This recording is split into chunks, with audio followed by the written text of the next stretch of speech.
British শাসনের সময় এক ব্রিটিশ অফিসার এক ভারতীয় যুবকের মুখে থাপ্পড় দেয়। সাথে সাথে যুবকটিও তার সমস্ত শক্তি দিয়ে ব্রিটিশ অফিসারকে এত জোরে থাপ্পড় মারে যে অফিসারটি মাটিতেই লুটিয়ে পড়েন।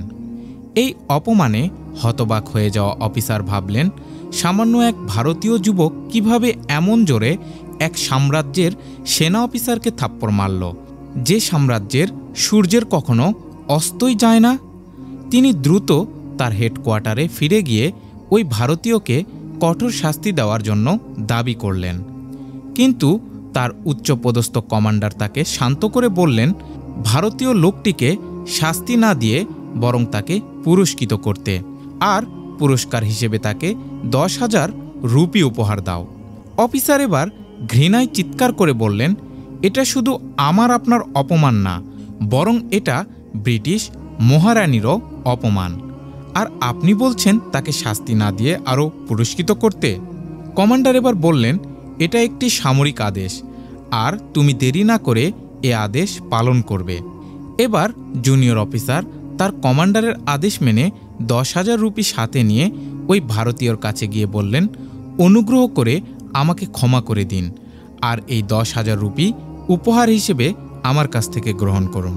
ভারতীয় যুবক উপহারটি গ্রহণ করলেন এবং ভুলে গেলেন যে তাকে তার দেশের মাটিতেই এক উপনিবেশ সেনা অফিসার দ্বারা থাপ্পড় মারা হয়েছে।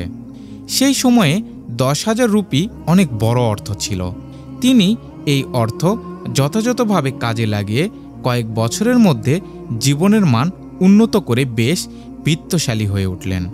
আগে ছিলেন একজন সাধারণ যুবক, এখন সে সমাজের বেশ প্রতিষ্ঠিত একজন মানুষ। অনেক বছর পর সেই ইংরেজ কমান্ডার তার জুনিয়র অফিসারকে ডেকে নিয়ে গিয়ে বললেন, তুমি কি সেই ভারতীয়কে মনে রেখেছ যে তোমাকে থাপ্পড় মেরেছিল? অফিসার এবার বললেন, সেই অপমান আমি ভুলি কেমন করে? কমান্ডার বললেন, এখন সময় এসেছে, তুমি তাকে খুঁজে বের করো এবং জনসম্মুখে তাকে জোরে থাপ্পড় মেরে এসো। অফিসারটি বলল, সেটা কিভাবে সম্ভব? যে গরিব থাকা অবস্থায় আঘাতের পাল্টা জবাব দিয়েছিল, আর এখন সে বেশ বিত্তবান, সে তো আমাকে এবার মেরেই ফেলবে। কমান্ডার বললেন, আমি যা বলছি তাই করো, এটাও তোমার উপর সামরিক আদেশ, আর জুনিয়র অফিসারকে অবশ্যই সেই আদেশ মানতে হয়। তাই জুনিয়র অফিসারটি সেই ভারতীয়র কাছে গেলেন এবং খুব জোরে তাকে থাপ্পড় মারলেন। কিন্তু এবার ঘটল সম্পূর্ণ উল্টো ঘটনা। ভারতীয় যুবক এবার তার কোনো প্রতিক্রিয়া দেখালেন না, এমনকি সাহস করে অফিসারের দিকে তাকাতে পর্যন্ত পারল না। অফিসার হতবাক হয়ে ফিরে এসে তার কমান্ডারের কাছে গেলেন। কমান্ডার বললেন, আমি তোমার মুখে বিস্ময়ের ছাপ দেখছি, তুমি এত বিস্মিত কেন? অফিসারটি বলল, যখন সেই লোকটি দরিদ্র ছিল তখন সে পাল্টা আঘাত করেছিল আমাকে, কিন্তু আজ যখন তার প্রচুর অর্থবিত্ত রয়েছে তখন সে আমার দিকে চোখ তুলেও তাকাতে পর্যন্ত পারল না। এটা কেমন করে সম্ভব?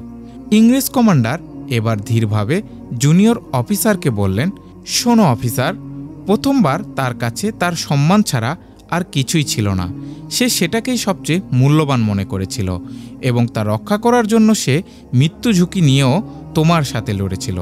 কিন্তু এখন সে আর সেটা রক্ষা করার চেষ্টা করেনি, কারণ তার কাছে এখন তার সম্মানের চেয়ে গুরুত্বপূর্ণ হয়েছে অর্থবিত্ত। যেদিন সে 10,000 রুপি উপহার হিসেবে তোমার কাছ থেকে গ্রহণ করেছিল, সেদিনই সে তার মর্যাদা, আত্মসম্মানবোধ ওই রুপির কাছেই বিক্রি করে দিয়েছে। আর মধ্যবিত্তের কাছে মানুষের আত্মসম্মানবোধ যখন বিক্রি হয়ে যায়, তখন যে কোনো মানুষেরই মেরুদণ্ড বাঁকা হয়ে যায়। তাই সুপ্রিয় দর্শক ও শ্রোতামণ্ডলী, আসুন আমরা নিজ নিজ আত্মসম্মানবোধ বজায় রাখি, বড় বড় পদ, উপহার কিংবা কোনো কিছুর লোভে নিজেকে বিক্রি না করে নিজের মেরুদণ্ড শক্ত রাখি। সুপ্রিয় দর্শক ও শ্রোতামণ্ডলী, এই ভিডিওটি ভালো লাগলে একটি লাইক দিন ও কমেন্ট করে জানান আজকের ভিডিও থেকে আপনি কি শিখতে পারলেন। আর ভিডিওটি আপনার ভালো লেগে থাকলে আপনার কোনো বন্ধুর ফেসবুক, মেসেঞ্জার, হোয়াটসঅ্যাপ ও টেলিগ্রামে ভিডিওটি শেয়ার করতে পারেন। আর আমার চ্যানেলে নতুন হলে মর্মবাণী চ্যানেলটি সাবস্ক্রাইব করে নোটিফিকেশন আইকন অন করে দিন এরকম শিক্ষণীয় ও মোটিভেশনাল ভিডিও সবার আগে দেখার জন্য। সকলের সুস্বাস্থ্য কামনা করে আজকের মতো বিদায় নিচ্ছি।